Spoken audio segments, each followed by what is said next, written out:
Maintenance of the motor and the attachments. Remove the burr.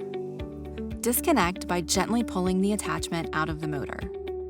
Clean the external surface of the attachment with a soft toothbrush using soap and water, or use a cleaning wipe or alcohol.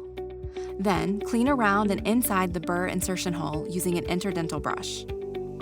Manual lubrication process. Insert the spear-shaped nozzle. Shake the oil can for 3 to 4 seconds, keeping it in an upright position. Spray lubricant into the burr insertion hole for a couple of seconds. Next, insert the E-type nozzle adapter to the back of the attachment.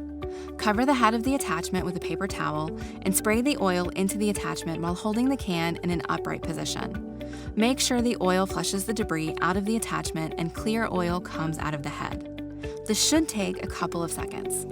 If you notice black debris on the paper towel, repeat the process until the oil is completely clear with no debris. The attachment is now ready to be autoclaved using the FDA-approved pouch. For automatic lubrication process, refer to iCare video. If you have any further questions, please visit our support site, nsktech-us.com.